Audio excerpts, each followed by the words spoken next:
Everyone is hating on this, and they really shouldn't be. As Scottie Barnes, of course, is the building block for this Toronto Raptors squad, but he's been taking some heat recently, specifically because of a strategic decision that the Raptors are taking to help develop Scottie's jump shot. And this is all a part of the Toronto Raptors strategy, but I've seen so many people really just get fired up, amped up about what's going on with Scottie Barnes right now, specifically with how he's settling from behind the three-point line. So we're going to break down every single missed three that Scottie Barnes took in the most recent game, break down what's really happening for this guy, and frankly, why this is the right approach for the Toronto Raptors to help build Scottie Barnes up into a proper superstar caliber player for the NBA. So lots of stuff to break down in this video, but folks, we are very, very close to 37,000 subscribers, just under 50 away or over 50 away. So if you guys haven't hit the subscribe button just yet, you've joined the contingent of people that are tuned into Raptors news now with the big trades that have been made over the course of this NBA trade deadline. Make sure you guys hit that sub button so you don't miss a single thing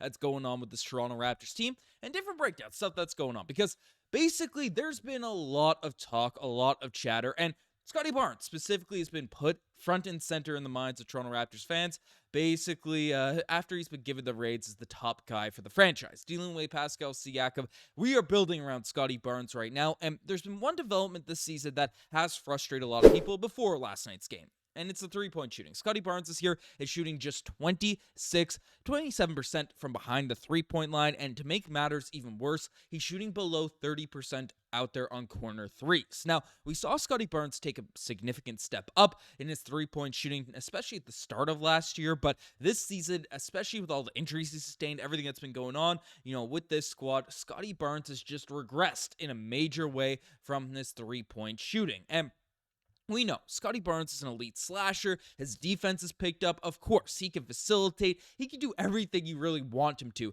out there on the basketball court, but the three-point shooting is going to be crucial for him to take that jump, take that leap into superstardom across the NBA. And basically, this became a major talking point of discussion following last night's game when he went 0 for 8 from behind the three-point line, and to make matters worse, his buddy Jonathan Mobo went 0 of 6. So this is something that really put him under the radar, and there's a lot of things being pointed to Scottie Barnes' shooting percentages and just all of the shooting splits. You can kind of see the data here now in terms of what he's shooting. Again, you see the corner threes. He's taken only less corner threes than he has his entire career. It's the lowest mark at any season in his career, only shooting 13% of his three-point shots from the corners, which is obviously the easy shot in the game, and he's shooting them at the worst percentage at under 30%. You can see on the right side of this corner here. But Scottie Barnes, of course, is a guy that, is between, in his two-pointers, he's shooting 51%, and from 0 to 3 feet, Scottie Barnes is making 71% of his shots, shooting 45% from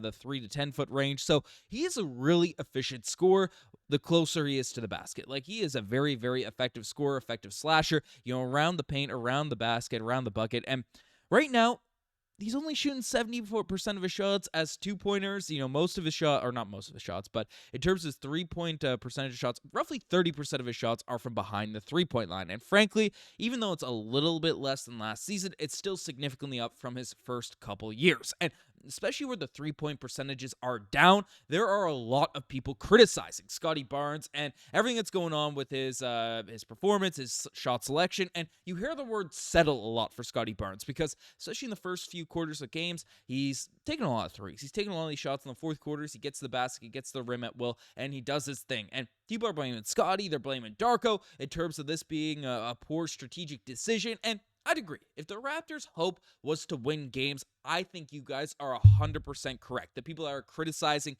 this strategic play by the Toronto Raptors, by this approach. Definitely not going to deny anything there.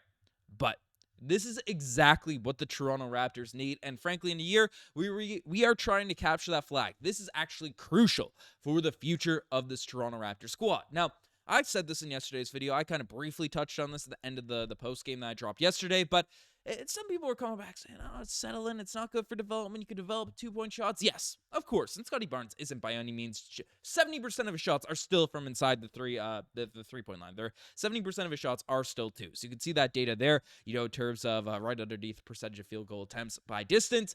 He's still shooting a lot of two-pointers, but he needs to get his reps from behind the three-point line, and frankly, a lot of people are saying, oh, he's just taking bad shots. He's taking bad looks. There is zero need for him to be taking 8 threes in a game. Well, I want to take a look. I want to take a look at the shots Scottie Barnes was taking and see how bad these looks were, how just he's chucking games, throwing games on purpose. So let's just pull it up here now. Scottie Barnes out there. Dillon Brooks is sagging, bumps into the screen. That's a lot of separation Scottie Barnes has. That's a great look. That's a good shot there for Scottie. One of the threes was a half-court shot, so we can't really factor that in terms of a bad shot selection or anything like that. Look at this separation Scottie Barnes has. Now, this man needs to be lower. He needs to be ready to get that release off faster, but that is a great look that Scottie Barnes is taking there. And of course, you have this shot. You look at that space. Look at that separation Dillon Brooks is giving Scottie Barnes here. If you don't take that, then you're getting into Ben Simmons territory with your jump shot. Now, again, there's still some separation here. He might be rushing this one a little bit. Probably could have swung the ball around a little bit more, but there is legitimate separation. Now, Scottie Barnes out there in the corner, there is no one within 5 feet of him as he's catching that basketball. And Scottie Barnes, of course, you have to shoot that shot. That's a drag screen play. You're fading off that. You have that separation. These are the shots that Scottie Barnes is going to need to hit if he's going to become that superstar level player. And then, of course, this is one in, you can't see the score, but there's 25 seconds left in the game. He's just eating up threes. So 2 of them, we're just kind of late in the shot clock, late in the game. It is what it is, half courts, or you just trying to do your best to get a look off. But 6 of those threes were shots where Scottie Barnes needed that, it was available to him. It was a look that just he needed to fire up, or else it would have been bad no shot selection. Of course, if we're winning games and we want to maximize what's going on, then yes, Scottie Barnes is more effective. His percentages are going to be better out there if he's slashing the rim every single time. But as Scottie Barnes develops, he can't be left open. Like, I'm going to play these things again, and you could see all of the separation that's created on these looks. If Scottie Barnes if teams are able to sag off of Scottie Barnes, if they're able to just let him fire it up, let him shoot these threes, then frankly, he's not going to be able to develop into those situations. Now, you see Scottie in this one, he needs to be lower on this catch. He can't be standing vertical and then having to bend back down in terms of getting that look off, because again, that's when the defender is able to get back into your space. That's kind of basic basketball fundamentals 101. But if these are the shots that are being allowed for Scottie Barnes, he needs to get those game reps. He needs to get those shots off with all the separation, because frankly, the top stars in the NBA, the wings, we saw it with Kawhi. We saw it with all these dudes, right? They need to be going. Scottie Barnes needs to be lower out there on this catch. He's standing up basically vertical. So, this is the stuff that he needs to get the reps off. And you only really learn this, he's standing vertical, ready out there on the wing, right?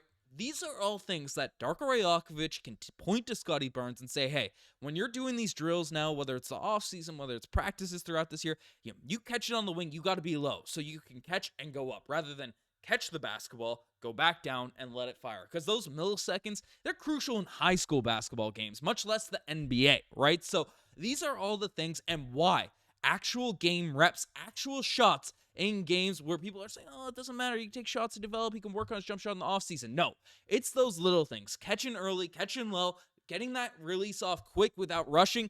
Those are the things that you figure out and you can look to and you can point to with the film out there in the offseason, out there in these practice sessions. So Scottie's able to come in, especially for next year when we have Ingram. We have a year of development under all of our young guys. When we are in that position, then Scottie Barnes is able to knock down these shots where there's a ton of separation between him and the basket. So people are coming out and just trashing on Scottie Barnes or taking these threes. And of course, we want him to make these shots, but there is no need for the Raptors to be sacrificing development when they're the fifth worst team in the NBA, actively trying to get worse in hopes of getting a generational superstar next year. So I don't know. I completely adamantly disagree with all this kind of banter that Scottie Barnes shouldn't be shooting the threes. He's taking fine looks. He's getting proper separation. These are the shots that, if he's not able to make 1-2 years from now, we're all going to be very, very mad that he didn't get these reps going during this kind of throwaway season for, that development. So let me know what you guys think about this Scottie Barnes development. Let me know what you guys think in the comment section down below. You guys, the best thing is subscribe to the channel if you guys haven't already. Anyways, I'm signing out.